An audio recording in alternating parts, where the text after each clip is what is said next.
Welcome to another episode of the MMA Lockcast. I'm your host, Manpreet, aka MMA Lock of the Night, and your boy on social media at MMALOTN. This week we're breaking down UFC 321, which is headlined by two title fights. In the main event, we got the heavyweight title on the line as Tom Aspinall looks to defend against former interim champion Ciryl Gane. And then in the co-main event, we have the vacant women's strawweight title on the line as Weili Zhang has moved up to take on Valentina Shevchenko next month for the flyweight champion, while now we got Vina Jandiroba going up against Mackenzie Dern in a rematch of a fight that took place, I believe, about 4 or 5 years ago at this point in time. Dern came up big that night. Let's see if she can replicate it, but more importantly, get that gold strap wrapped around her waist. Now, whenever Abu Dhabi has a pay-per-view in October, it's often falling on my birthday week, and it is birthday week, folks. And I know this might sound a little immature and a little childish at times, but my wife has rubbed off on me in terms of celebrating your birthday week. And this week, I'm getting fucked up all week. Hence, I got a nice shot of gin prepared. Cheers to you guys. And I got me a nice mixed gin and Sprite ready to sip on for the entire episode. So I decided to do this episode kind of lit, kind of turned, a little bit tipsy. I've had a handful of drinks before doing this recording, and, don't worry, I did all my studying before drinking and getting intoxicated, so my picks and predictions are going to be on point, but the way I explained it to you guys in the podcast may be a little bit turned and a little bit tipsy-turvy, so it is what it is. I want to enjoy this week. I really miss just being, I really miss just doing the damn thing. And again, if I get this opportunity for this week to just get fucked up and celebrate my birthday, I'm going to do the damn thing. My birthday is actually on Wednesday, and then we got fights on Friday morning. This card actually kicks off 10 a.m. Eastern time with the prelims, so I'm very happy about that. Gonna wake up, get fucked up right off the bat, as I've been doing the last few days here as well. Actually, it's Monday right now, so started yesterday. I'm going Sunday to Saturday, getting fucked up the entire time. I appreciate all the love, all the support. It's been a tumultuous run, to say the least, in terms of our UFC showcasings the last 3 events. The last one, we went 5-7 on predictions. Absolutely atrocious there. The regional events have been keeping me afloat, thankfully, but you guys are here for the UFC stuff, so I really got to turn my shit in and kick it into the next gear to try to get back onto the winning side of things. But I do appreciate you guys sticking it out with your boy, even when things are not going the greatest. I do quickly want to say as well, I will be launching my membership version of the YouTube. I don't know if you guys know what YouTube memberships are, but it usually gives people extra perks, new content, all that type of shit. But the thing that I really wanted to turn it on for was live streams. I really miss doing live streams. I miss interacting with you guys. I miss talking to you guys. I miss reading your comments and chats and all that stuff. And obviously, there's a lot of negativity and a lot of trolls and bullshit out there. So I thought the best way to do it, and I know MMA Fighting does it this way as well, where they set like a $2 join the membership and you can be a part of the live chat kind of thing. So I'm probably going to start that up sooner or later. I was thinking about waiting until the new year, but I'm a little bit turned right now, and it's something that I wanted to really get off my chest in terms of again, that's one aspect of content creation I really miss, is the live chat format of it. And I know I got a lot of enough love out there for people to actually hop on and take part in that. So I was maybe considering doing it as a live fight companion type thing for UFC 321 this weekend, capping off my birthday week with the UFC event, getting fucked up, chatting it up with you guys in the chat. I'll see what the comment section says, though. Let me know what you guys think. If you guys would join up with the membership, again, $2 a month. And what my plan would be is was kick it off with this UFC 321 live stream. That would be my plan. Now, I'm not putting it out there 100% yet, but I would love to kick it off with that if we get enough warm reception in the comment section, and if you guys would actually want to join up for that.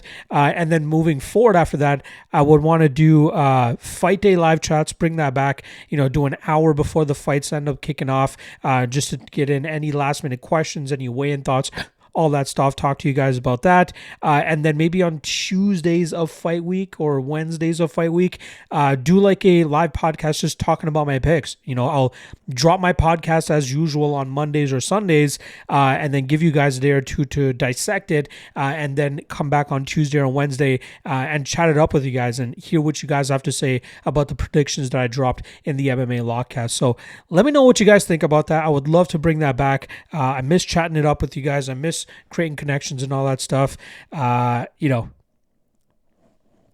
It is what it is in terms of why I originally stopped doing it after the bullshit that I went through. But again, I feel like I am kind of ready to put myself back out there again in a live format, but I still want to keep it contained. I want to keep the trolls out. I want to keep the negativity out. And if you support the channel enough, if you love what I bring to the table enough, I think $2 a month is enough to really weed out the trolls and have anybody who actually wants to be a part of the live chat experience actually on there. So let me know what you guys think in the comment section. And if it all goes well, maybe Saturday morning I'll be kicking it off and doing a live fight companion for that entire card. In the middle of the breakdowns, I just quickly came up with this thing that will help me determine whether I should do the live podcast this weekend for the UFC 321 card for, again, members only. I will launch the membership program as soon as I drop this video for you guys. So if you get at least 10 guys that sign up and want to be a part of that and want to join that $2 a month membership for the live stream, then I'll do the podcast. If I get that by at least Friday night, I'll know that I'll do the live stream for you guys. And again, that will be members only. So make sure you guys sign up below.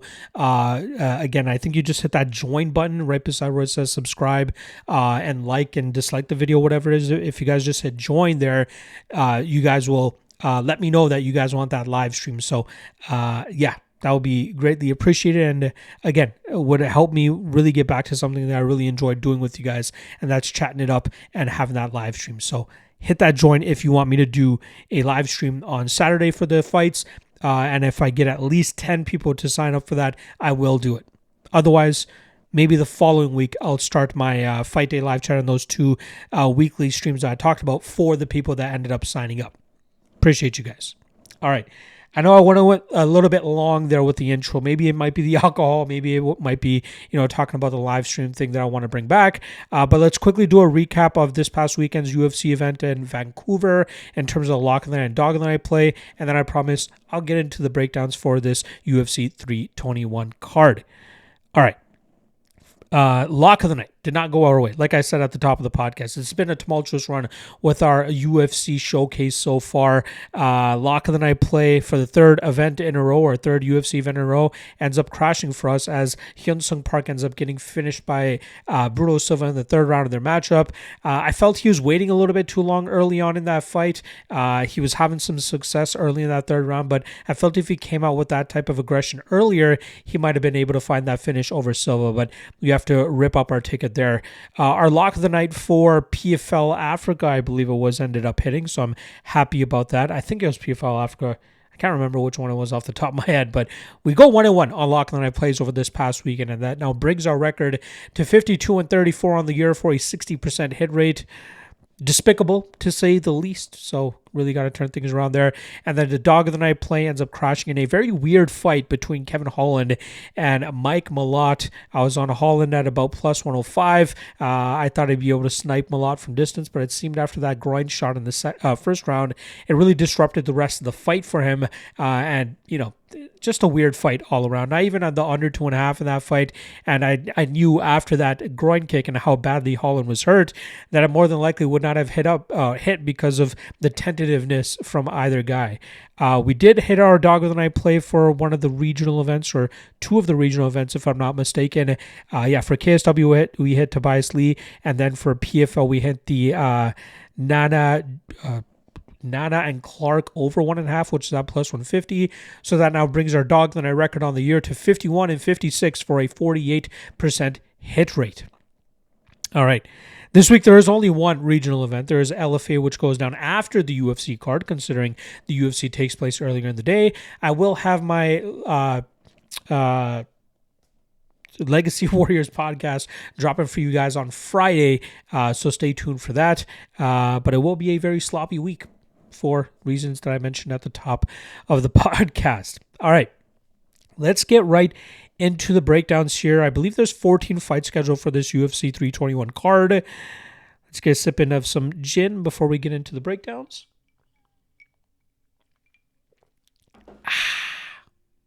By the way, Blue Jays, Game 7 tonight, hopefully making it to the World Series for the first time in 23 years, 22 years. Would be great to see them get over the line there, but got to get it done tonight first. All right. Let's get right into the breakdowns. First matchup that we're going to be talking about is in the strawweight division with Jacqueline Amorim coming in at minus 400, going up against Mizuki Inoue, who's making a return after 2 years away from action. Now, I'll start off on the Amorim side of things, who's on a 4-fight winning streak now since losing her UFC debut to Sam Hughes. She has managed to pull off 4 straight finishes, including her last one, which came in the second round against Poliana Vienna, easily taking her down in the first and second rounds and eventually working to that finishing position to get the tap. Now, Amorim makes no bones about what she wants to do. She wants to get opponents to the ground as soon as possible so she can work to a dominant position and either get a TKO or work for a submission, which is often how she ends up getting her wins. She's a high-level BJJ black belt, training at American Top Team, and they're doing their best in terms of meshing the rest of the MMA game behind her jiu-jitsu game so she can be successful. And outside of that Sam Hughes loss, she's done pretty well. And it seems like she's getting a better hold of how to manage her gas tank. But I think a lot of that has to do with the easy takedown success she's been having recently, which allows her to conserve the gas tank a little bit better and then eventually work to those dominant positions where she can get the finishes. Now she's going up against Mizuki Inoue, who's coming off of a 2-year layoff. And even before that 2-year layoff against Hannah Goldie, when she fought Hannah Goldie, she was coming off a 3.5-year long layoff. So she hasn't been all that active in this stage of her career, which is crazy because she's still only 31 years old. She made her pro debut as a 16-year-old way back in 2010, and I'd say all of her legit losses have come against notable names. There's only that one loss where she lost against a 4-7 opponent. I believe it was like a DQ or injury or something that she lost. But other losses she has, Karolina Kovacevic, Alexa Grasso, Vina Jandiroba, Amanda Ribas. There's one more, Hamasaki from earlier in her career. All those opponents undefeated as well, with the exception of Amanda Lemos, who was 7-1-1 at the time. Inoue likes to utilize an in-and-out striking style with good shots down the pipe. Her defensive grappling has kind of been an issue in her game, but we saw her stuff 13 of the 14 takedown attempts from Hannah Goldie in her last matchup. She has cross-trained between Thailand, Serra-Longo, and New York, and even her native of Japan. But I wonder what has kept her out of action for so long, as I've kind of scoured the web, but really couldn't find any issues. Usually it is due to injury, but to be out for 2 years is kind of concerning. If she can stop the takedowns and showcase the type of takedown defense she had against Hannah Goldie, she could make this fight a lot closer with Jacqueline Amorim. Amorim will obviously be looking to get this to the ground ASAP, and I think she will be successful with that in her first couple of takedown attempts, and I think she'll eventually work to that finishing position. But it would not surprise me at all if Mizuki is able to pull off the upset by stuffing those early takedowns, showing off good enough defensive grappling, and then really starting to run away with this in the striking realm, where I feel like she has a clear advantage in that. Again, tough to really get behind her with the layoff and all, and seeing some of the defensive grappling issues she's had in the past. But she did go to a split decision against Vina Jandiroba from a couple years ago, maybe several years ago at this point in time. So she had good enough submission defense to deal with Jandiroba back then. Has it improved enough for her to deal with a killer like Amorim? We'll find out. So I wouldn't recommend parlaying Amorim at this type of number, but I'm going to take her to win this fight, and I think she wins it inside the distance. All right, next up, In the men's flyweight division now, we got Azad Maksum coming in at -350, going up against Mitch Raposo, who comes in at +285. Now, Maksum is riding a 2-fight losing streak after having a successful UFC debut where he was able to outpoint Tyson Nam and win that fight barely on the scorecards. Then he followed that up with a loss against Charles Johnson in a fight where he couldn't get to his wrestling game. Johnson shut it down completely, and then Johnson showed off his striking advantage and really picked apart Maksum, especially as Maksum started to slow down in deeper water, shooting desperation takedown after desperation takedown. Then credit to Maksum for coming off of a layoff, but also taking a short notice matchup against a step up in competition last time around against Tagir Ulanbekov, and he did a pretty good job in terms of making a good account of himself. He stuffed all 8 takedown attempts from Ulanbekov and actually landed 3 takedowns of his own. Unfortunately, he couldn't get off on enough damage to outweigh the type of clinch work and damage that Ulanbekov was accruing while Maksum was just looking for his openings. Normally, Maksum showcases a slick striking game with good combinations, and if he just stays striking, he's actually not that bad. A lot of people believe that he's so desperate with his takedowns because of that fight against Johnson, but I think even without taking a grapple-heavy approach, he can still be very successful in his fights if he just sticks to a striking style. He is a good grappling specialist, though, and when he does find good entries, he usually finds good control time as well. I think he still has a good amount of potential in him at 30 years old, 15-2 record, and taking on some very tough competition as of late. He's finally fighting somebody closer to a Tyson Nam than a Tagir Ulanbekov, with who he faces off against this weekend. He's going up against Mitch Raposo, who is now 0-2 in the UFC after making his short notice UFC debut against Andre Lima. That was a fight where he couldn't get to his grappling and absolutely got butchered on the feet and lost a decision that night. Then we saw him a little bit more successful with his grappling against Sumo Derji, but he just wasn't landing any damage. He landed 9 of 29 significant strikes that night, and you just can't win a UFC fight going 15 minutes and only landing 9 significant strikes. Sumo Derji did a good job with his grappling defense and landing damage while defending, which is what I ultimately think was a deciding factor in that matchup and why Raposo ended up losing. Now, I've given Raposo the benefit of the doubt in a lot of his fights. If you guys remember, he was the #1 overall pick in his season of The Ultimate Fighter, but ended up coming up short, I believe, in the first matchup against Ludovic Sholinian. And he's had to go back to the regional scene, got an opportunity on the Contender Series where he came up short there, but it was ultimately that short notice spot that got him into the UFC. It's usually been his grappling that has gotten him his wins. He showcases good wrestling, good control, and his striking has slowly started to improve to a level that he can compete against some decent competition. But at this level, I think he really needs to get his wrestling going for him to have any success. But I hope he learns from that loss against Sumo Derji that you can't just grapple. You got to throw some shots as well. And I think if he had landed a few more shots against Sumo Derji, he could have squeaked that one out. But I'm done giving him the benefit of the doubt. I think this is a bad matchup for him, as Maksum should be able to stop all the takedowns coming his way and then be the better striker as well. I think he's good enough to be worthy of this chalk as well, where he picks apart Raposo on the feet, lands the more damaging shots, and then slowly starts wearing Raposo down as Raposo starts failing on takedown attempts.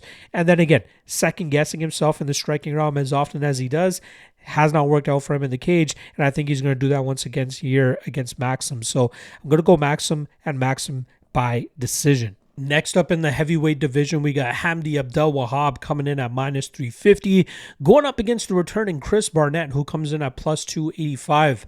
Now, Abdelwahab lost his first pro fight last time around when he took on Mohammed Usman, and he had a solid start where I think he hurt Usman but couldn't really capitalize on it, and then ended up falling behind in the second and third rounds as Usman turned up the volume a little bit, and that was enough for him to get the win and hand Abdelwahab the first loss of his pro career. Abdelwahab could easily have a 5-1 record right now had it not been for his Dontel Mays fight being overturned to a no contest after he tested positive for whatever. That put him out of action for 2.5 years, and he returned in a very pedestrian performance against Jamal Pogues, where he barely scraped by in that win, but neither guy really did much to really capture the judges or try to, dominantly say, hey, I deserve to win this fight. Luckily for Abdelwahab, he was the one that ended up getting his hand raised that night. Now, he comes from a Greco-Roman wrestling background, but we don't often see it on display. He'd rather just focus on his striking, try to land with some power, which at this level isn't really translating, and that's usually kind of been his approach. But I'm hoping that loss to Usman kind of sparks that fire under him to be like, hey, let me go back to what got me to the game in the first place, and that is my wrestling. I can be quite dominant with it when I do get that top position, but I think he might be worried about gassing himself out and wearing himself out a little bit too early, and then ending up gassing and then losing later on in fights. But after that loss against Usman, he's going to have to change things up if he hopes to hold on to this UFC roster spot. Now, he's going up against Chris Barnett, who has been exchanging wins and losses over his last 5 fights. His last loss came against Kennedy Nzechukwu pretty much a year ago, and that was a fight where we saw that the layoff and injury had really impacted him. Most notably the injury. It was an Achilles injury that you could see was hobbling him throughout the beginning of that fight, and it didn't allow him to get off on his flashy style that we've come to know from him. And I think that's kind of just signing your loss certificate in a sense, going into a fight compromised when your style is predicated on utilizing a lot of movement and unorthodox techniques. And then it wasn't that long after that Nzechukwu was able to pick up on that, follow through with some big shots, and eventually get Barnett out of there, which I thought was more of a mercy stoppage, knowing that he was compromised, but it is what it is. Now, Barnett, 39 years old, has 32 fights of experience, has fought all over the world, and is becoming a fan favorite due to that quirky style of his, that flashy striking style, the spinning kicks, all that crazy shit that he brings to the table, especially with the stature that he comes with. 5'9", usually weighing in at the heavyweight limit. He's usually on the shorter end of things, but he does have some decent power and yet does have some decent speed for his size. Now, I'm trying to battle with myself to not take a shot on Barnett here, right? I think the experience is definitely something that needs to be taken into consideration. That's obviously something I'll talk about in our next matchup. But here, that layoff, the injury, if Abdelwahab comes with a better game plan this time around, especially, around a grinding approach, a wrestling approach, that's where we've seen Barnett have a lot of trouble, just as we saw when he lost to Martin Budai. I think Abdelwahab will beat Barnett. I think he beats him by decision. I think the over 1.5. The over probably looks the most intriguing to me, around that minus 170 range. Barnett will be hard to put away, in my opinion. I think Abdelwahab grinds him down, but it's hard to trust him at minus 350 to come through with that type of approach. If it just goes out there and does what he did against Jamal Pogues or even Muhammad Usman, Barnett could land a big shot and put him away. That cannot be overstated here.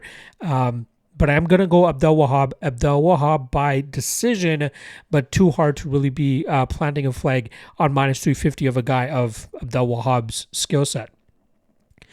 All right, next up, in the featherweight division, we got a great matchup here between Nathaniel Wood, who comes in at plus 125, going up against the streaking Jose Delgado, who comes in at minus 145. Starting off on the Wood side of things, who is now 4-1 over his last 5 fights.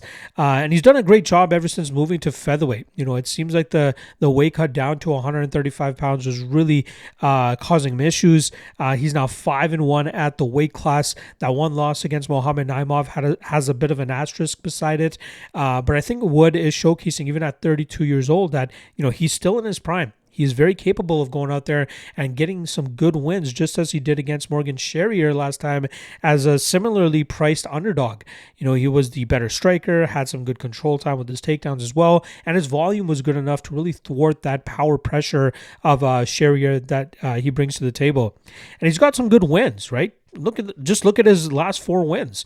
Charles Jourdain, who just had a spectacular knockout or club and sub victory this past weekend. Andre Fili, solid veteran. Daniel Pineda, very tough, aggressive veteran. And then Morgan Sherrier as well. Wood is very well-rounded. Good striking, good grappling, good BJJ, good submission game as well. Slick striking, good volume, great experience. 27 fights of experience, fighting at the highest level for the majority of his career. That cannot be overlooked. Now he's going up against Jose Delgado, who is now 2-0 in the UFC, pulling off finishes in both of those matchups, but none probably sweeter than the 26-second knockout that he handed Hydra Emil last time, which was actually Emil's first pro loss. Delgado is a nasty striker with good combinations and nasty power as well, and that's often translated to the finishes that we see in his career. He's been at the the beck and call pretty much of Benson Henderson, who has taken a loving to this guy and even housed Delgado for a little bit during his regional stint. But Henderson is firmly in Delgado's corner pretty much every time they fight.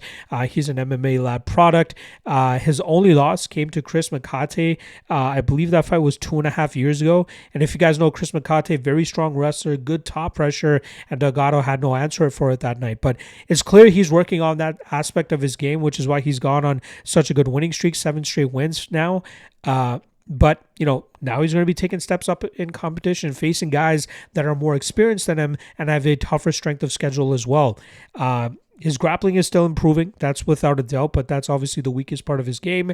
It's really his striking, his precision, and his power that makes him so dangerous. This is a very intriguing matchup and one where I feel like we've seen this type of scenario many times in the past, where a guy that's streaking comes into the UFC, picks up a couple easy wins to start off his career with the promotion, then gets put up with a tested veteran as the favorite, and then ends up coming up short. And I feel like this is one of those opportunities where I've kind of learned my lesson from the past. I've often been on the side of the rising contender or rising prospect and overlooked the skill and veteran experience of his opponent, but I won't do that this time around because I've been high on Wood throughout his career, and I think this is a very winnable matchup for him. This is coming against a guy in Wood who has only been finished once legit in his career by knockout, and that was against one of the heaviest hitters that the lightweight or the lighter weight classes have ever seen in John Dodson. If you are a newer fan of the UFC, you may not know who John Dodson is, but just go back and look at his highlights. That guy had insane knockout power. Can Delgado replicate that type of power? Maybe, but more so in the terms of technicality, accuracy, and timing. That would be how he finishes Wood. But for the most part, Wood has taken big shots throughout his career and pretty much stood standing the entire time. I think he's only suffered one knockdown throughout his career outside of that John Dodson knockout. But I think this is a winnable fight. I think Wood is more well-rounded. Again, maybe not as dangerous in terms of putting through a finish the way that Delgado is, but technically speaking, he might be the better striker. He's definitely the better grappler, definitely the better BJJ specialist, and that could definitely play in his favor in this matchup. So at underdog odds, I'm going to fade the hype of Delgado, and it might bite me in the ass, honestly, but I really think that Wood is being underrated. He's often been underrated throughout his career, and I think he'll showcase that he deserves a little bit more respect as he picks up his 6th win in 7 fights as a featherweight, and I think he does it by decision. All right, next up, we got heavyweights throwing down on short notice here as Walter Walker comes in at -310 as he takes on Louis Sutherland, who comes in at +260. Now, Walker was scheduled to fight Mohammed Usman just a few weeks ago, but Usman was pulled out of the matchup, I believe, due to a failed drug test. Walker weighed in still, but Usman was unable to because of being pulled from the fight. He's on a 3-fight winning streak now after losing his debut by decision against Lucas Dresky, but since then he's fallen in love with the heel hook, and he's pulled off 3 straight heel hook finishes over Junior Tafa, Dontel Mays, and most recently over Kennedy Nzechukwu. He doesn't even need the takedowns. Breaking down those prior fights, I'm like, maybe Nzechukwu should be able to stop the takedowns of Walker, and Walker, gets left struggling on the feet like he was against Lucas Dresky. But Walker has shown he just needs to pin you up against the cage for 2 to 3 seconds, and before you know it, he's going to be diving for your leg. And with how strong he is, it doesn't take that much of a torque for him to get that verbal tap or even just a straight up tap from his opponents for him to come through with that successful heel hook. He's only 27 years old. He's clearly morphed his game from being a straight up wrestler, grappling controller, lay in prayer type of guy to just a Husamar Palhares type of guy who just dives for leg locks and dives for heel hooks and just torques on his opponent's heel until they're forced to tap. Again, that could be very dangerous at heavyweight from both sides of the sword here, right? On one side, it obviously benefits him for being as strong as he is and how quickly he can get those heel hooks. And then on the other hand, if he's facing somebody that has drilled a heel hook enough that can stay out of danger or even not allow Walker to dive for the heel, maybe Walker starts gassing himself out, trying to go for those heel hooks, starts to slow down, and then becomes vulnerable to whatever his opponent's attacks are. that's where I thought Usman could possibly get away with when Walker was supposed to fight him a few weeks ago. But we obviously were never able to find out. Now Walker's going up against, in my opinion, a slightly easier opponent here in Louis Sutherland, who's riding a 4-fight winning streak, getting this call up to the UFC as the L Levels Fight League champion. I believe that's a promotion out of the Netherlands or somewhere there in Europe. Could be wrong on the exact location of it. But I've heard of him a few times before. He fought on the PFL Challenger Series. He fought on PFL card or Bellator card, I believe it was, against Slim Trabelsi and got grinded out that night. But he's picked up some solid victories over his last couple of fights. 4-0 now. He mixes the game well enough, good enough striking, good enough grappler, average knockout power, average wrestling, poor control, but a decent striking game. He moves well for a guy of his size, especially throwing in the combinations that he does have. But I think he's not UFC level. I think this is the type of guy that Walker can actually dive for a heel hook and get the tap here, or even just tear off Sutherland's leg, period. I don't have high hopes for Sutherland. He could surprise. And again, I'm not going to have uber confidence on the Walker side of things either at chalk. It's kind of like betting some guy that only has that one punch knockout power that you have to rely on and hoping he can land it. But if he doesn't, he's kind of screwed. Could be the same thing here with Walker. If he can't get that heel hook, Sutherland could make this way more interesting than plus 260 on his line indicates. I don't want to take the shot on Sutherland, though, because I'm not that big of a fan or a guy that thinks he's capable of pulling off UFC wins. So I'm going to go Walker and Walker by submission. Maybe honing in on that Walker submission prop is better than playing the minus 300 chalk. So something definitely to keep an eye on there once the props start dropping.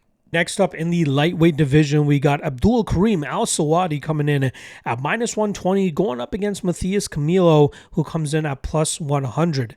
Now, it's been a while since we've seen Abdulkarim Al-Selwady, who hasn't been in action since March of 2024. He had to deal with a very bad injury, which he wasn't really specifying what it was. He was scheduled to fight back in, I think it was August of 2024, pulled out due to a severe injury, his words. He was then expected to return in February, but then both of his opponents pulled out, and he's been on the sidelines ever since. He is a grindy BJJ specialist who often looks to get his opponents to the ground and either find submissions or just grind them out from that top position, or as we've seen in his Contender Series performance, where he pulled off that big upset victory over Cage Warriors champion George Hardwick. Al-Selwady utilizes a lot of footwork, a lot of range management, a lot of blitzing attacks, and then trying to mix some takedowns behind that as well.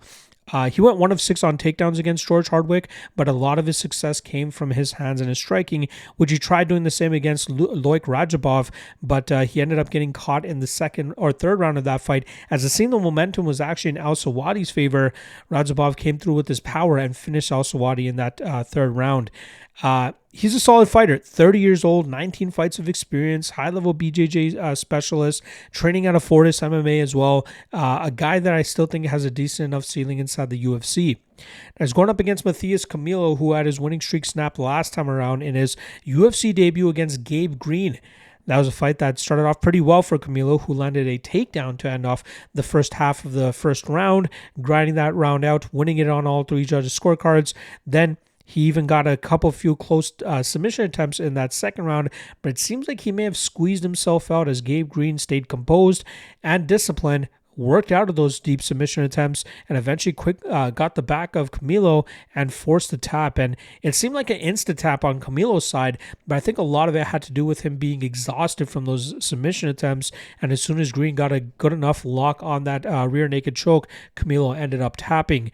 Camilo, solid fighter, earned his way to the UFC through the Looking for a Fight series as he took on the guy. If you guys remember, a year or so ago, there's a guy that was asking Dana for a fight, and then Dana ended up, this was at a press conference, Dana ended up giving him the opportunity on a Korean Zombies fight card, and that's where he went up against Matthias Camilo and ended up coming up short, allowing Camilo to get to the UFC.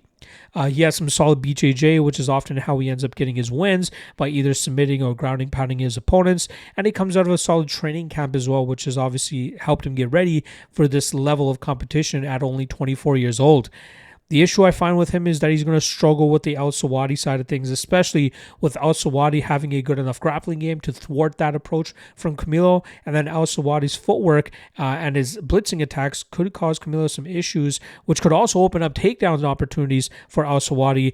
And I think that will actually lead to an Al-Selwady submission win as well. At minus 120, I get the ring rust is a little bit of a concern, but I think Al-Selwady is enough of a veteran to work through it, and I think this is a good enough stylistic matchup for him to come through with some success as well. So I'm going to go Al-Selwady and Al-Selwady by submission. All right, next up, in sticking with the lightweight division, we're going to talk about Ludovic Klein, who comes in at minus 130, going up against Mateusz Rebecki, who comes in at plus 115. Now, starting off on the Klein side of things, I have some of these moments, every now and then where I, predict a certain way, and then after the fight start, I'm just like, oh, of course, that should have been the way to go. And Klein's last fight against Mateusz Gamrot was exactly that type of moment. I had originally leaned on Gamrot, and then I switched my pick to Klein. I don't think I ended up betting Klein. I can't recall off the top of my head. But once the fight was done, I was like, oh, of course, Gamrot is capable of grinding out a guy like Klein. Gamrot is very tricky with his chain submissions and chain wrestling and chain takedown attempts. And his ability to control guys and just scramble well, and Klein just had no answer for it, and it seemed like he was really muzzled by the constant threat of the takedowns from Gamrot as well. That snapped a winning streak there for Klein. I believe that was a 4 or 5 fight winning streak that he was on. He's 6-1-1 now in his last 7 fights. That one draw came against Jai Herbert, which is a fight that I thought he should have lost had it not been for that point deduction for Jai Herbert. But Klein has shown a way that his, landing 50 to 60 significant strikes a fight is enough for him to still win a decision because of how much power and emphasis he normally lands with as well. I was very impressed with him against Thiago Moises as well, who I believe he dropped 2 times in that matchup, but still showed good enough composure to go the 15 minutes and still continue to stay on that pressure against Moises and get the win there. Klein is a solid kickboxer with good power, nasty head kicks as well. And his grappling game, going into the Gamrot fight was at a stellar 91% takedown defense rate, but now it's down to 76% after giving up the 6 takedowns that he did against Gamrot. Now he's going up against another guy that will likely be seeking more takedowns here in Mateusz Rebecki, who is now 1-2 over his last 3 UFC fights. The last loss coming against Chris Duncan in a fight where it seemed like Rebecki was having some solid success for the first 3 to 4 minutes, and that was enough, I believe, for at least 2 judges to score that round in his favor. But Duncan had a great game plan of constantly moving backwards and meeting the aggression of Rebecki whenever Rebecki threw with his wide-winging hooks. Duncan was able to land those clean shots down the pipe, and Rebecki blew his face up a lot quicker than a lot of people were expecting, and he ate way too much damage that night. The fact that that fight only took place about 2 months ago or 2.5 months ago is surprising that Rebecki is right back into the saddle here and try to take on another opponent. Rebecki probably not going to be able to meet the potential that a lot of people expected from him coming off such a dominant victory on the Contender Series and being one of Dana's favorite fighters to come off the, I believe, 2023 season of the Contender Series. But still a fun, entertaining guy that loves that aggressive style, constantly moving forward, constantly landing big shots, trying to mix in his takedowns. But as we've seen, cardio has often been an issue in his game, especially with how aggressive he is. The big shots he throws, the amount of takedown attempts he goes for. If he can't get that early finish, or if he can't secure takedowns long enough so that he can catch his breath, then rinse and repeat that style in following rounds, that's where we start to see him fall off. Now here against Klein, I think the difference between Rebecki and Gamrot is the technical wrestling. Rebecki a little bit more aggressive and muscling his takedowns, whereas Gamrot has some technique to his wrestling, and I think that's what ended up getting the better of Klein. And I think that's what's going to cause Rebecki to struggle to get Klein to the ground. I think Klein is fine moving backwards and sniping Rebecki from distance, and I think he can continuously doing so, or continue to do that over the course of 15 minutes to bust out Rebecki and end up winning this fight on the scorecards. minus 135 is a great line, I think, to take a shot on Klein here. Again, way better striker, cerebral enough striker to take advantage of the aggressive style of Rebecki, and I think he has good enough takedown defense and get-ups to really keep Rebecki from enjoying a whole lot of top time or grappling success. So, unfortunately, going into this fight, I fully expected to be on the Rebecki side of things, but I think he's going to struggle immensely here with Klein, end up eating too much damage on the feet, maybe make this fight look a lot closer to the Chris Duncan fight for Rebecki, which should lead to Klein winning this fight on the scorecards. Next up in the middleweight division, we got Aliskerov coming in at minus 240, going up against the Iron Turtle, Junyoung Park, who comes in at plus 205. Now, starting off on the Aliskerov side, who was able to bounce back from his first UFC loss at the hands of Robert Whittaker, a fight in which he got knocked out in about 2 minutes. He bounced back with a knockout victory of his own over Andre Munoz, and that is now 3 wins in the UFC by first-round knockout for Aliskerov ever since making his debut. He's knocked out Phil Hawes, he's knocked out Warlley Alves, and then most recently Andre Munoz. Now, Aliskerov is normally known for his wrestling and top pressure and top control, but it's obvious that he's getting a lot of confidence in his striking game with those knockout victories. I think he was brought back down to earth a little bit when he got knocked out by Whittaker, but I wouldn't expect him to go out there and grapple a guy like Munoz, knowing that Munoz wants fights on the ground and utilizes BJJ. So I don't blame Aliskerov for getting off on his striking there, but if we see him go back to his ways of trying to grapple, especially a guy against Junyoung Park, who he could possibly be successful with that approach, maybe we'll see him go back to being a more well-rounded mixed martial artist rather than a guy that's just looking to knock his opponent's heads off. He is obviously improving at a steady rate down there at American Top Team, training alongside Nurmagomedov as well.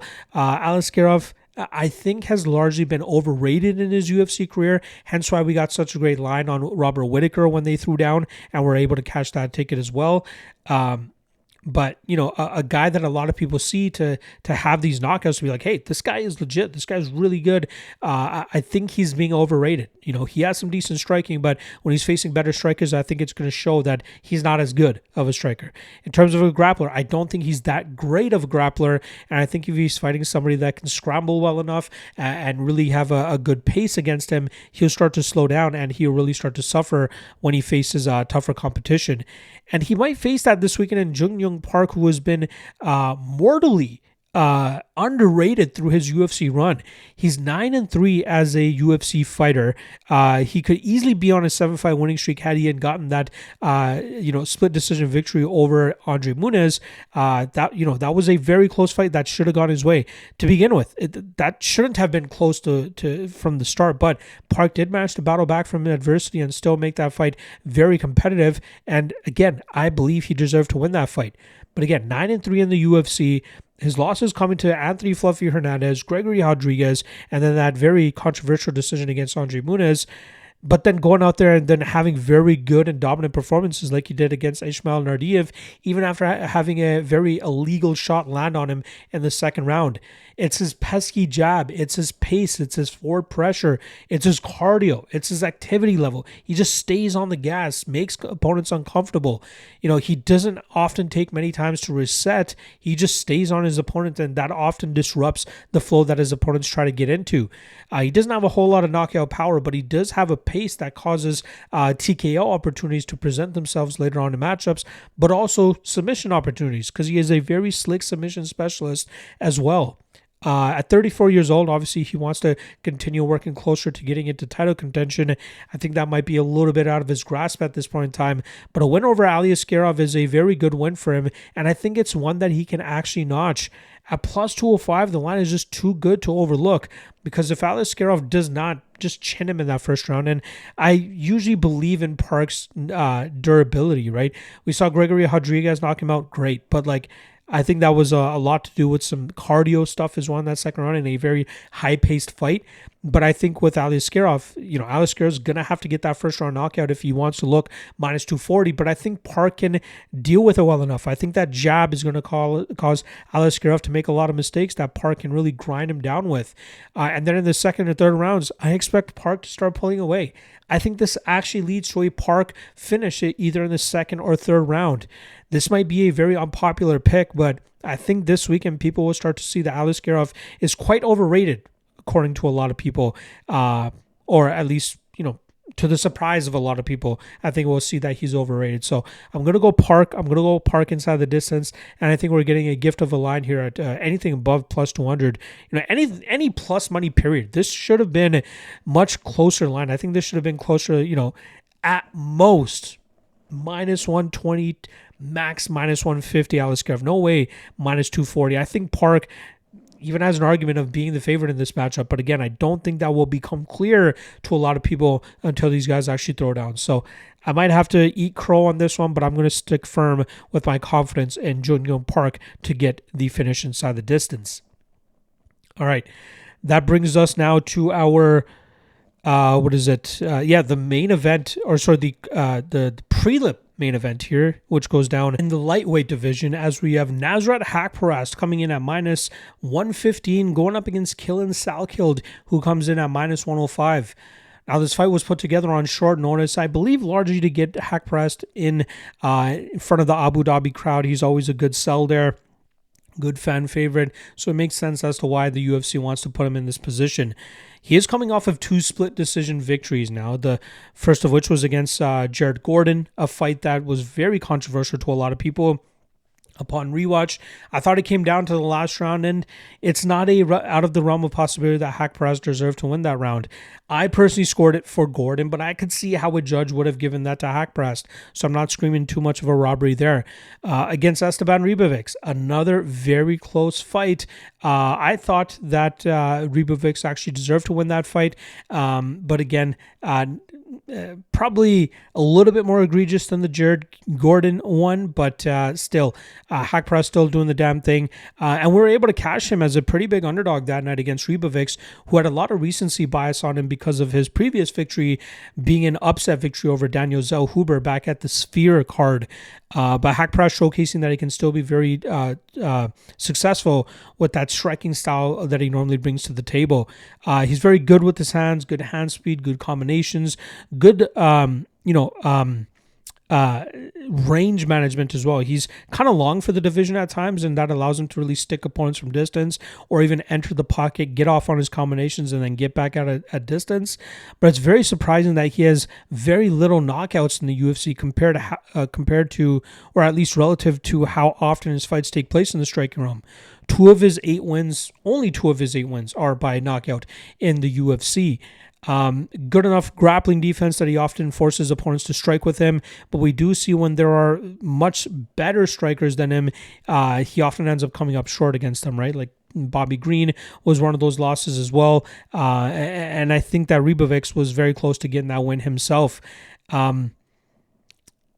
He's going up against Salkilld, who's on a solid run of his own. He has only lost his first pro MMA matchup. Since then, he's put together 9 straight wins, had a very grueling and tough win on the Contender Series, but showcased a lot of good things. Had a solid first round, kind of struggled in that second round. His body language and momentum seemed like it was going the other way, but then he really turned it on in that third round, was able to get that win over Gage Young and earn that contract. He made a great UFC debut by knocking out Anshel Jubli in just, I believe it was 19 seconds, something maybe even quicker than that. And then last time around going up against Yanal Ashmuz, where he showcased great grappling defense, landed damage while doing so as well. Third round got a little bit dicey with Ashmuz being aggressive with his power and landing some big shots on Salkilld, but great work from Salkilld to stay safe enough to see the final bell and win that fight on the scorecards. Salkilld is a very skilled Muay Thai specialist who also has a BJJ black belt, so he's a jack of all trades in a sense where he can, if he sees an advantage in a certain round against an opponent, he can take that approach and be very successful with it. He's very smooth, slick, very disciplined, great fight IQ as well, and I think that we're going to see him really show out here against Nasrat Haqparast, who I believe even at 30 years old is starting to hit a bit of a decline, which is why a lot of his fights are starting to play out a lot closer faster than we've seen in the past. I think Salkilld can compete with him in the striking realm. I think Salkilld could maybe even get this into the grappling realm. Maybe not so much to the point of getting a submission, but he might be able to keep Haqparast on his toes by, feinting takedown attempts, getting some control time, maybe even getting the back of Haqparast. That could help him out as well. In the clinch, Salkilld could butcher him with some knees and elbows as well. And I think the more optically pleasing shots will probably come from the Salkilld side of things. There might be some conspiracies in terms of Haqparast fighting in the Middle East. So, you can only take that with a grain of salt at times. And it really just comes down to the matchup and the odds that we're getting. And I feel like this is a spot that we can take advantage of Salkilld at these near underdog odds, as I think he is the slicker striker, the optically more pleasing striker once he starts landing that damage. And again, more tools to get the job done. Strength of schedule and experience obviously goes to a Haqparast, but given the odds, I have to take a shot on Salkilld here, who I think is just a better fighter than Haqparast at this stage in their career. So give me Salkilld and Salkilld by decision. All right, moving over to the main card now. We got some bangers on tap, and the first one comes in the form of a light heavyweight matchup between Alexander Rakic, who comes in at plus 100, taking on Azamat Murzakanov, who comes in at minus 120. Now, it's been a rough go of things for Rakic over his last 3 fights, as he is now 0-3 in those fights.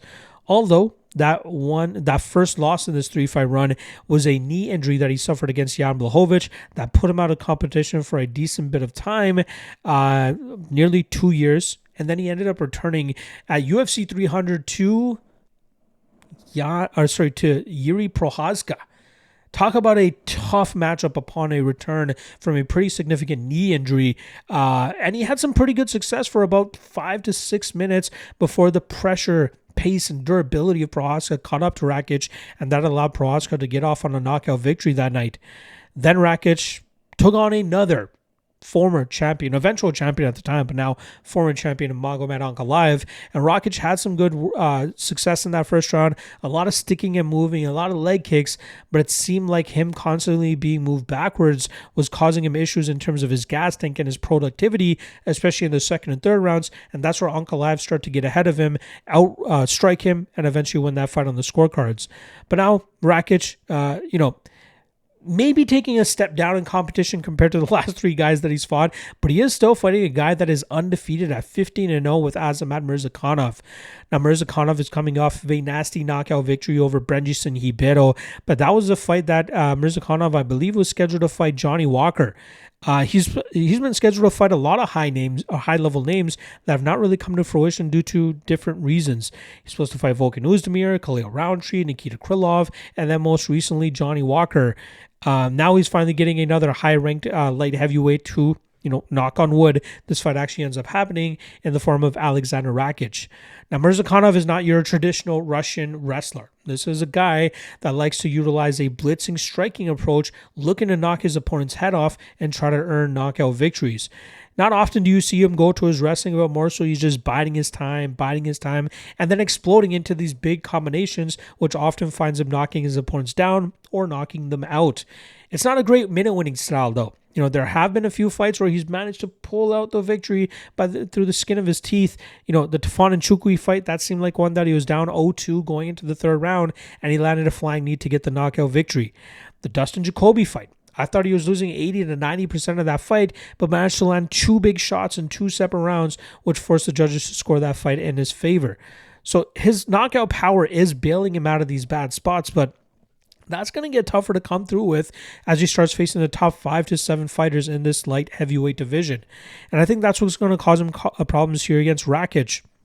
Rakic is freaking massive here. He has a 6-inch height advantage, 7-inch reach advantage, something similar that Murzakanov had to go up against last time around against Brandison Ribeiro, but Alexander Rakic is far better than what Ribeiro was bringing to the table. Look for Rakic to utilize a similar movement-heavy calf kicking style, and I also wouldn't be surprised to see him utilize his strength to try to get Murzakanov down and wear him down that way. Murzakanov is obviously live to land a big shot to try to put Rakic away that way, but normally Rakic showcases very good durability as long as he's not fighting a killer like Prochazka who's going to walk him down and eventually finish him. Murzakanov won't be doing the walking down. I think it's going to be Rakic who's on the front foot, and that'll allow him to dictate the pace. As long as he avoids those few big shots that are coming back his way from Murzakanov, Rakic should be able to chip away at Murzakanov, and I think that calf kick will be the way for him to get this win, and I think it actually ends up coming by knockout as well as he catches Murzakanov as he starts to slow down. So give me Rakic and Rakic by knockout. Our next up, we're going up a division here in the heavyweights, where we got Alexander Volkov coming in at plus 195, going up against former light heavyweight Jailton Almeida, who comes in at minus 230. Now, Volkov is coming off of a very controversial split decision loss to Cyril Gane from December, and that was a fight where Volkov knee pads and ankle sleeves in tow with a grapple-heavy game plan against Cyril Gane, and it paid off for him in the second and third rounds of that fight. It was the second round, I believe, that was a toss-up for the judges, but I thought it was clear that Volkov was getting off on the better damage and control. So we are seeing a little bit of a morph in Volkov's game, who is mainly known of being this long-distance striker, utilizing that towering 6'7", 80-inch reach frame to pick his opponents apart and utilizing his kickboxing background. But, he is starting to adjust things to the type of matchup that he's going up against, just as we saw when he fought Cyril Gane. He's 37 years old, has 49 fights of experience. He's coming into his 50th pro mixed martial arts fight this weekend. And still a guy that's very capable of fighting at the highest level. He's lost to, some tough guys. Obviously lost to Cyril Gane, lost to Tom Aspinall. Had that victory gone his way, he probably would have been fighting for the title here. So very unfortunate there for Volkov, who again is on the latter half of his career. Slick striker, improving grappling game, but I think it's just his lack of speed at times that's going to cause him issues against these tougher fighters, like Tom Aspinall, like Cyril Gane. That's going to keep him from ever wrapping some UFC gold around his waist. Now, he's going up against a very tough opponent here in Jailton Almeida, who, like I said at the top of the breakdown here, was a former light heavyweight. He came into the UFC as a light heavyweight, had his first fight in the UFC as a light heavyweight against Danilo Marquez, but then said, hey, it's too hard for me to find fights, and it's too hard for me to stay on a diet long enough to continuously cut down to 205 pounds, so I'm just going to go up to a heavyweight and just take whatever fights I can get, and it's worked out pretty well for him outside of that one loss that he suffered at the hands of Curtis Blades. He's 7-1 now, and like I said, that one loss to Curtis Blades came in a fight where he couldn't get off on his takedowns and ended up getting TKO'd by hammer fists from Blades alongside the fence. But we've seen him learn a lot from that, and he's come through with some big finishes now over Alexander Romanov and Sergey Spivak. Almeida, once he gets his opponents to the ground, is one of the hardest fighters to deal with, and probably still one of the weirdest situations that he took Derek Lewis 25 minutes without being able to finish him, considering he's finished pretty much every one of his other opponents. He's very aggressive when he gets opponents to the ground. He's very good at taking the back of his opponents and sinking in those chokes. His striking is largely just speed and power, all to eventually set up the takedowns. And then from there, he's very strong with how with his grip, with his control, with just establishing dominant positions. And I expect him to do that pretty easily here against Alexander Volkov. I get it. Volkov has clearly improved his grappling game, but I don't believe to the level that's going to help him against a guy like Jailton Almeida. Almeida should be able to get those takedowns. He should be able to get the back of Volkov, and I think he'll eventually get a TKO or a submission victory. On the feet, Volkov obviously has an advantage, but I think his lack of speed will cause him issues in terms of applying that advantage, and before he knows it, he'll end up being on his back with Almeida working to a dominant position. So I'm going to go Jailton Almeida, maybe TKO or submission, but I think this victory probably earns him a title shot against the winner of the main event. All right, that brings us to our bantamweight matchup next here, where we got Umar Nurmagomedov coming in at minus 525, going up against Mario Bautista, who comes in at plus 410. Now, Nurmagomedov had a lot of people fooled last time around when he had a title shot against Merab Dvalishvili and found himself as a minus 300 favorite. And he was looking pretty good for about 2 rounds before the pace, pressure, and activity of Dvalishvili came up against Nurmagomedov, causing Nurmagomedov to slow down, and that's where Dvalishvili took over and won those fights in championship rounds to retain his title. we've come to know that Dvalishvili is probably the best bantamweight to ever fight now, considering the run that he's on and the way he's been able to do it. But I'm sure Nurmagomedov at 29 years old is going to be able to learn from that loss and come back even stronger. Now, 18-1, 18-fight winning streak going into that last fight that he had. A very skilled fighter all around.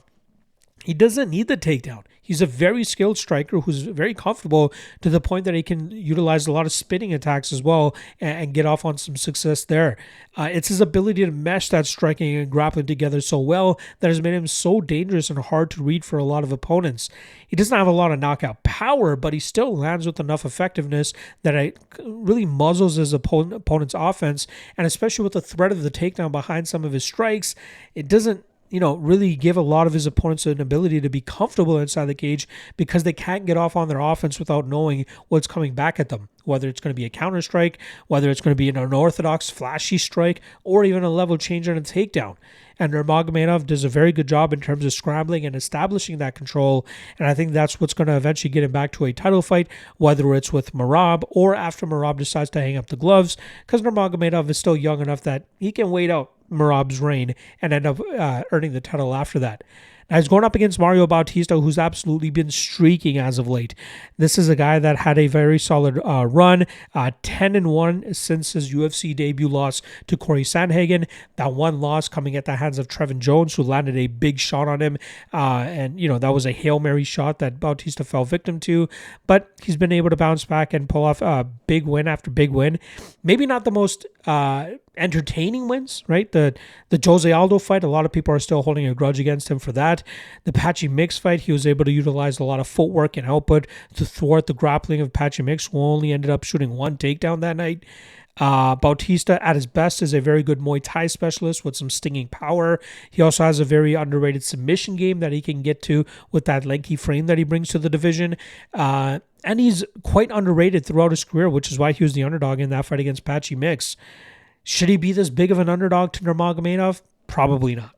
This is a fight where Nurmagomedov, I think, will end up controlling it. I don't think he'll get stuck up against the cage by Bautista. I don't think he'll get stuck at range. I think Nurmagomedov can pretty much dictate where he wants to take this fight, whether it is him clinching Bautista against the cage, whether it's him working for takedowns, or even if it's him outstriking Bautista on the feet. I think Nurmagomedov has Bautista covered, but minus 525 is wide. I would put him closer to 65 to 70%. That's talking minus 185 to minus 233. So I think there is a bit of value here on Bautista, who can, we've seen it time and time again. He can make fights very, very competitive. But I don't think he's going to have enough to get over the hump here against Nurmagomedov. So look for the Dagestani fighter to get back to his winning ways, get this one over Bautista, and I think it comes by decision. If I can get Nurmagomedov's decision prop at anything better than plus 100, I'll shoot there. But I'm not getting my hopes up. I'm estimating that's going to be around minus 150, minus 200, especially when you consider that his money line is all the way up at minus 500. So once again, give me Nurmagomedov by decision. All right. Strawweight championship on the line next, as it has been vacated by former champion Wiley Zhang, who's going up to 125 pounds to take on Valentina Shevchenko at UFC 322, which goes down in November at Madison Square Garden. Now we have Vina Jandiroba coming in at plus 150, looking to challenge Mackenzie Dern, who comes in at minus 175. Also, not only to try to win the strawweight championship, but also to avenge the loss that took place back when the Apex was still hosting these pay-per-view events due to COVID. I believe it was late 2020 or early 2021. Now, we'll start off on the Jandiroba side of things, who's running a solid streak right now. She's on a 5-fight winning streak. She's only finished one of those opponents, which was Amanda Lemos, who she was able to get to the ground repeatedly and eventually find that submission over. Otherwise, she's been getting to her grappling pretty quickly and pretty effectively and grinding these very dangerous opponents out, like Marina Rodriguez, who had a very solid striking advantage over her, Yan Xiaonan, who couldn't get Jandiroba off her either, and even Lupita Godinez, who comes from a wrestling background, but still couldn't deal with that pace and that pressure and that grappling of Jandiroba. Again, Jandiroba, 37 years old. She's getting up there in age. Has a very impressive record at 22-3. It's all about grappling and BJJ for her. There's not much to her striking game other to just close that distance, eventually get a hold of her opponents and drag them to the ground, where she can either pull off submissions or just grind them out completely. She's 8-3 in the promotion and looks to avenge the only loss. One of those losses this weekend as she takes on Mackenzie Dern. Now, Dern finds herself on a 2-fight winning streak, and I get it.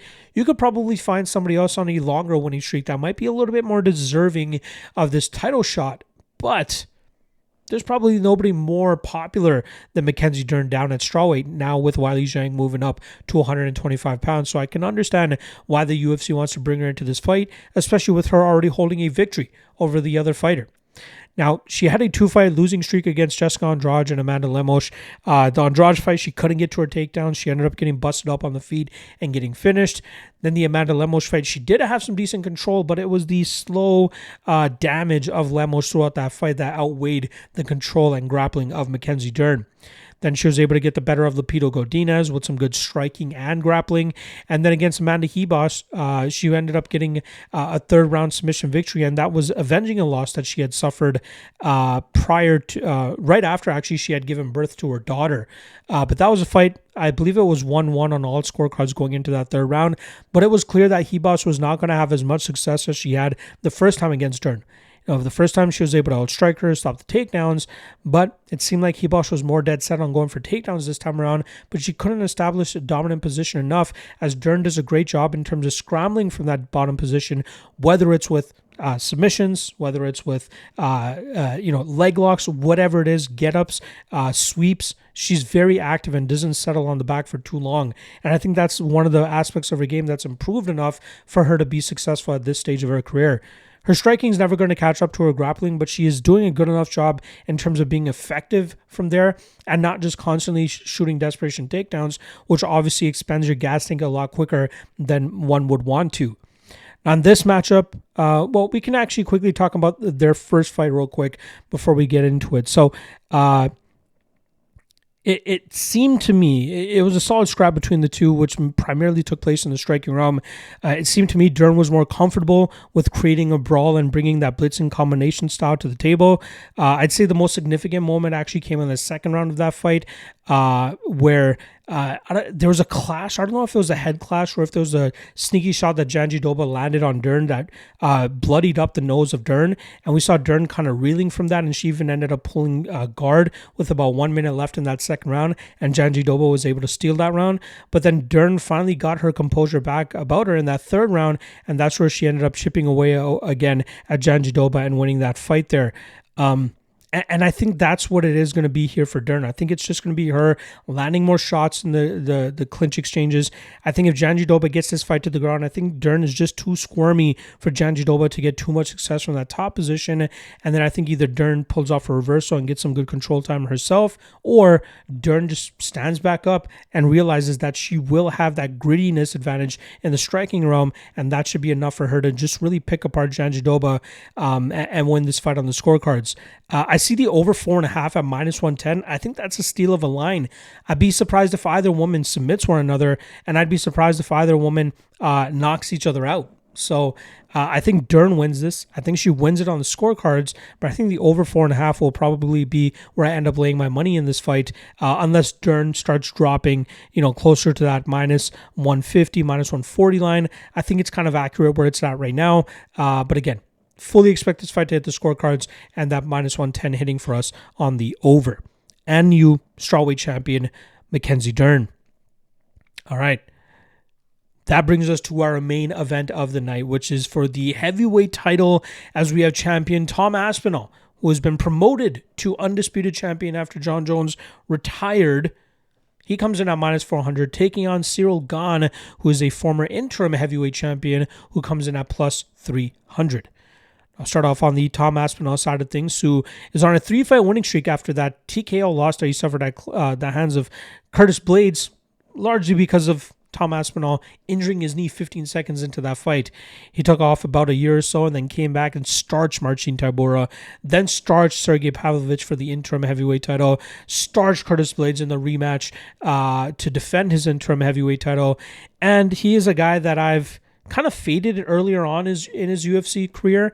But he has really won me over, especially after that win over Alexander Volkov. That's where he really caught my eye.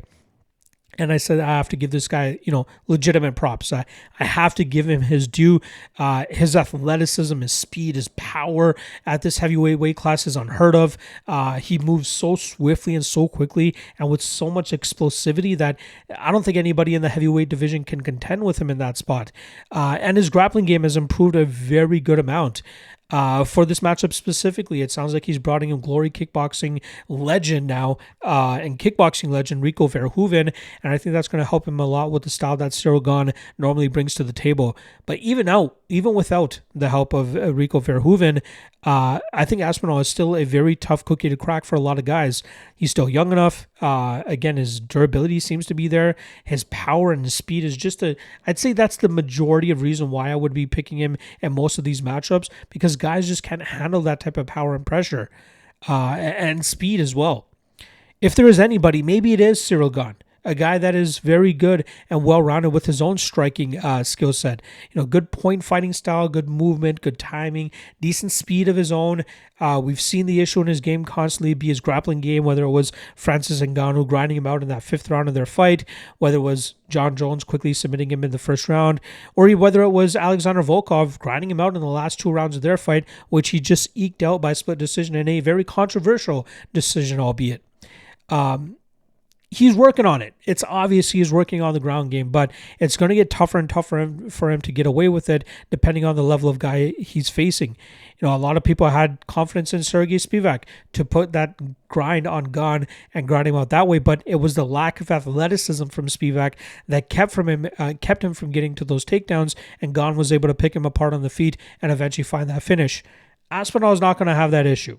Aspinall, if he wants to get Gane down, he will get him down. I think he'll be able to quickly get to a dominant position and find a finish here. I'd love to see what the submission prop is here on Aspinall, actually, because I feel like that might be juicy enough. But, whether it's Aspinall blitzing Gane on the feet and knocking him out that way, or landing a takedown and taking the path of least resistance, that would be the way to go, and then smashing Gane from that top position. But I like the under 1.5 at -110. I think Aspinall wants to continue his streak of just finishing guys quickly, just so he can go down as one of the most dominant heavyweight champions, and then maybe try to pursue even more of a call out of John Jones. But I think Aspinall will be tough for Gane to handle. Gane might be able to, land some good counter shots, might be able to chip away at some certain spots, but I don't think he's going to be able to handle that athleticism of Aspinall and that power, and then ultimately that grappling edge that Aspinall should have in this matchup. So I'm going to go Aspinall. Aspinall round 1.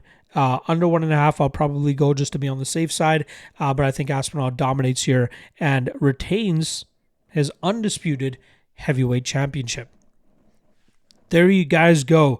A little bit long-winded this time around. Shout out to the Tanqueray that I'm sipping on all podcast long.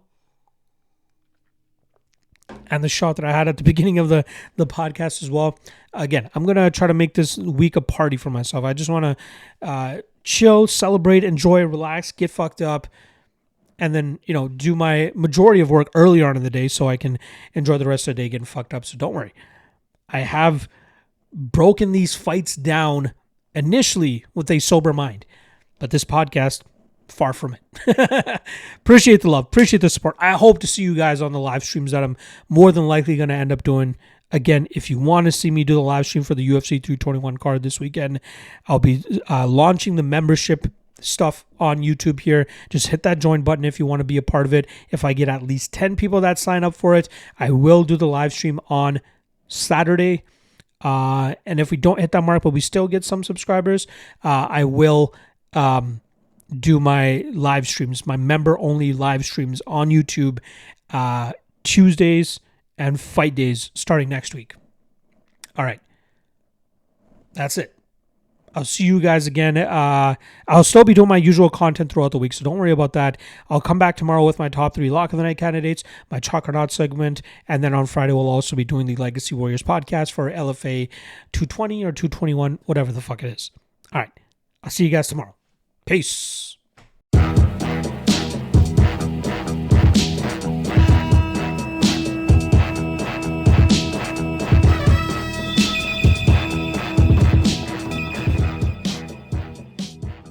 Last thing.